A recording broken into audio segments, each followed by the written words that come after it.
tous, moi c'est Lisa Chidek, alias Baby Avocadoc sur les réseaux sociaux. Je suis actuellement en 3e année de chirurgie dentaire. J'ai fait un bac scientifique, après je suis allée en PASS parce que j'ai malheureusement échoué. Ensuite je suis allée en LAS droit, j'ai fait une LAS 1 droit, puis une LAS 2 droit. J'ai passé les épreuves écrites, ça s'est moyennement bien passé.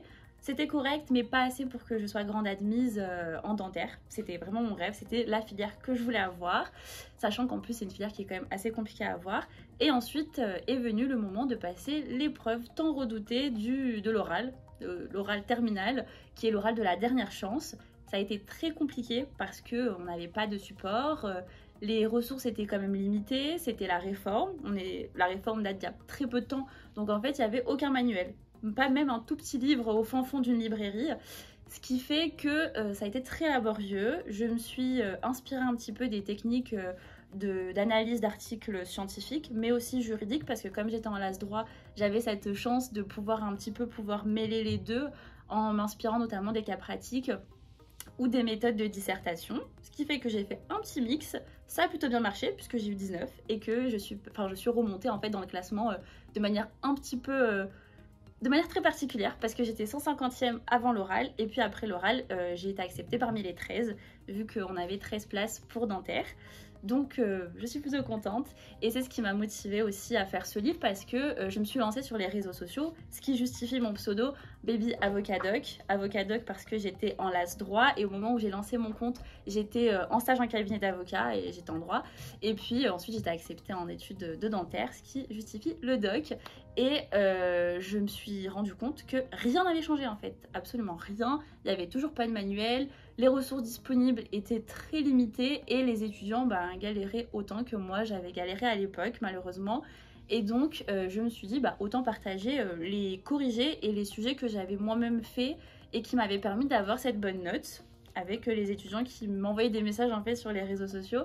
Et c'est de là qu'est venue l'idée en fait de faire ce manuel pour leur permettre d'avoir en un seul livre tous les éléments essentiels pour réussir cet oral et ne pas avoir à chercher et à se fatiguer tout simplement à droite à gauche à réunir les informations pour réussir et de manière à ce qu'ils aient juste à se concentrer avec le manuel, à s'entraîner et à le réussir.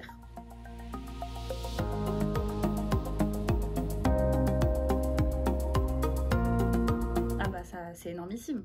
C'est énorme parce que déjà c'est un nouvel exercice auquel les étudiants, surtout en santé, ne sont absolument pas habitués, d'autant plus que la médecine, voilà, la première année est réputée comme étant vraiment du bachotage, c'est des QCM, c'est de l'apprentissage par cœur, on n'a pas d'exercice à l'oral, encore moins devant des jurys, donc déjà l'exercice est particulier. En plus 30%, la preuve en est, en fait, on passe de 150 à parmi les 13 si on le réussit. Donc c'est absolument pas à négliger, c'est c'est la chance ultime en fait. C'est la dernière épreuve. Les élèves ont passé toute l'année à travailler, à apprendre par cœur. C'est vraiment l'épreuve de la dernière chance qui peut tout changer et c'est en tout cas ce qui s'est passé pour moi.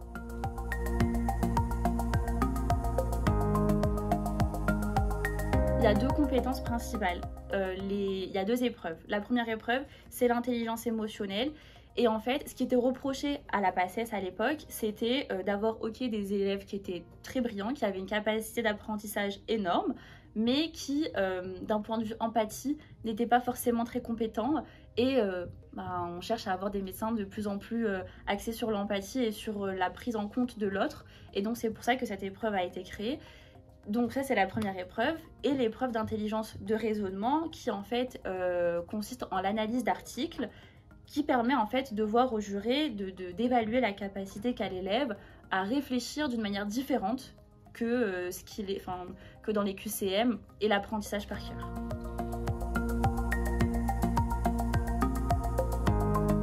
L'élément le plus important pour réussir cette épreuve, c'est l'entraînement. C'est pour ça qu'il y en a autant dans le manuel, parce que s'entraîner avec plusieurs sujets permet d'avoir un champ des possibles hyper diversifié et permet, une fois devant les jurys le jour J, devant le sujet, de se dire « Ah oui, je me souviens, ça c'est similaire à telle épreuve, donc tout va déjà plus vite. » Sachant qu'en plus, les temps de préparation sont extrêmement limités. Par exemple, pour l'épreuve d'intelligence émotionnelle, il n'y a globalement pas de temps de préparation. La feuille est donnée à l'élève, on est déjà devant les jurés. impossible de réfléchir, il faut vraiment que ce soit du tac au tac. Donc déjà c'est l'élément principal, c'est la quantité et le fait que ça va leur faciliter la tâche. Et en plus de ça, il y a énormément de corrigés en fait. Chaque sujet a sa correction. Ce qui était très problématique à l'époque parce qu'on avait quelques sujets et globalement pas de correction. Donc au même titre qu'on a énormément de manuels avec la correction, ce qui est indispensable pour pouvoir savoir si on a eu juste ou pas, ben là c'était aussi indispensable. Donc c'est pour ça que dans le manuel, il y a vraiment des corrections qui sont très détaillées et adaptées pour chaque sujet, ce qui fait que l'élève a un panel vraiment extrêmement large et pourra réutiliser toutes ses connaissances le jour J, sachant qu'en plus il y a énormément de conseils, des préparations, de la méthodologie, des trames déjà prêtes que l'élève n'aura plus qu'à suivre et des conseils sur la partie questions-réponses avec les jurés.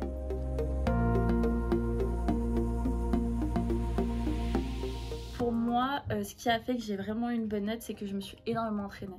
J'ai fait globalement une centaine de sujets. Ce qui était compliqué, c'est que j'avais pas les sujets déjà préparés, donc c'est moi qui devais les chercher et ça a pris énormément de temps.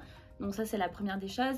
Deuxième élément, c'est la manière dont je traitais les sujets en fait. J'avais mis en place justement, comme je le disais précédemment, une manière très particulière, un mix entre analyse d'articles juridiques et scientifique, ce qui fait que c'était clair, ça avait du sens et il y avait cet aspect réflexion parce que c'est aussi ça que les jurés cherchent à évaluer, c'est la réflexion.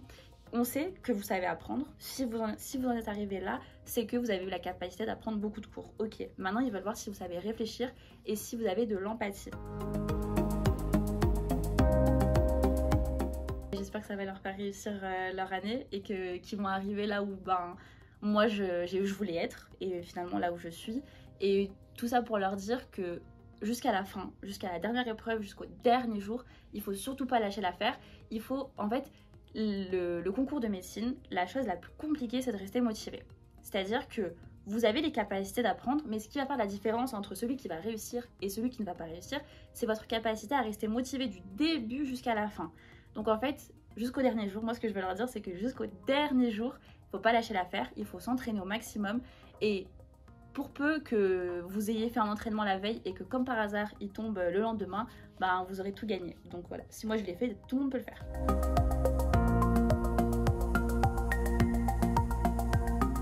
Lâchez pas l'affaire et imaginez docteur précédant votre nom de famille.